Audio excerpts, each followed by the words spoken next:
পৃথিবীর একদম সবচেয়ে ইতর প্রজাতির প্রাণী যেটা আছে না, ওই ইতর প্রজাতির প্রাণীগুলোর মধ্যে আমরা বাংলাদেশের মানুষ পড়ছি। আজকে 16-17 বছর সুইফার ভাতা, ওই মেথর, ওই ময়লাওয়ালা, ঝাড়ুওয়ালা, ডিশালা, মানে কী কেউ বদনাওয়ালা, ফেরিওয়ালা, এতদিন এগো চাকরির কোনো খবর ছিল না। এদের বেতন দিছে বা না দিছে, এদের আম্মা বেতন কী করছে না না করছে আম্মার কাছে যাইয়া বলতে পারে না, আম্মা আম্মা আমরা তো বেতন ছাড়া চলতে পারতেছি না, আম্মা আমাদের সমস্যাটা কোন জায়গায়, আম্মা আমাদেরকে বেতনটা বাড়ান। কারণ কি লিগে, আম্মা আইলে তো আম্মা দিব, আম্মা জাগা মতো বইরা দিব হালার ফালা করে। এখন সমস্যাটা কোন জায়গায়? আর এই লোকটা বসছে, এই লোকটা তো কোনো রাজনৈতিক দলের লোক, সরকার না।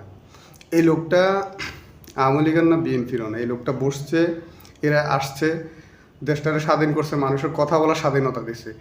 আগে মানুষ চায়ের দোকানে গেলে বলতো চায়ের দোকানটা একটা সংসদ।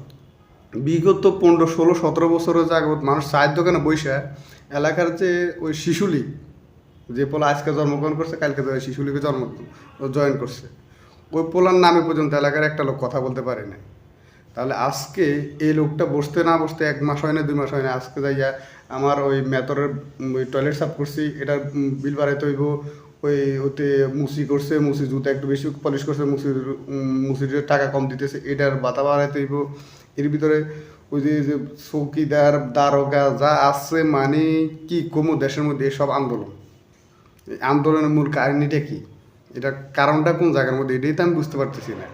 এতদিন যে আম্মা ক্ষমতার মধ্যে আসলে আম্মার কাছে কি এটা বলা যায় না যে আম্মা আমাদের তো বেতন বাড়ানো হচ্ছে না, আম্মা আমরা চলতে পারতেছি না, আম্মু আমাদেরকে বেতনটা বাড়াই দেন। কেন আম্মুর কাছে কি ভয় লাগতো? এরপরে এই যে সাংবাদিক ভাইয়েরা এখন বাবুরের এত কথা কইতেছে, সাংবাদিক ভাইয়েরা আপনারা যে কোনো জায়গার মধ্যে যে একটা কথা বলতে পারছেন, সাংবাদিক যে একটাবার জিজ্ঞেস করতে পারছেন, রিপিট কোনো প্রশ্ন করতে পারছেন? রিপিট কোনো প্রশ্ন করতে পারে না কেউ। ওইখান থেকে যা বলছে তাই বাস, এটাই। এর বাইরে কোনো প্রশ্ন করলে আম্মু তো দিব জায়গা মতো ফান্দায়। আর আম্মু সইলা যাওয়ার লগে লগে লোক একটা বসছে। আসলে এই জাতির মধ্যে মানে একটা হচ্ছে আমরা যে গোলামি আছে না, গোলামি করতে করতে করতে করতে এমন একটা পর্যায়ে হয়েছে, এখন আমরা মাথা উঁচু করবো কি লেগে, গোলামি থাকবো, মাথা নিচু করে থাকতে হবে। আমরা এখন গোলাম হয়ে গেছি। এখন এই অবস্থা এইখানে মানে শাহবাগের মধ্যে এখন আবার ওই সুইপার, মেতর, কামার, কুমার, জেলে সাফা যা আছে সব দিকে আবার আন্দোলন হয়ে গেছে। আন্দোলনের কাহিনী কি, তাদের বেতন বাড়াইতে হইব। আম্মা যতদিন আসলে আম্মা বেতন বাড়ায় না, এখন আব্বু আইসে, আব্বুর কাছে বসবো, আব্বু বেতন বাড়াইতে হইব। হুম, তখন তো আম্মা যেন আসিল, আমার কাছে এই জিনিসগুলো কইতে আর নাই। মানে আসলে একটা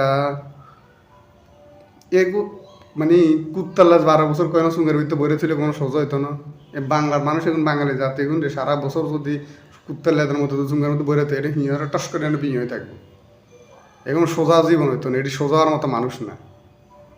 যে গোলামি করতে করতে অবস্থা খারাপ হয়ে গেছে, গোলামি করতে হইব।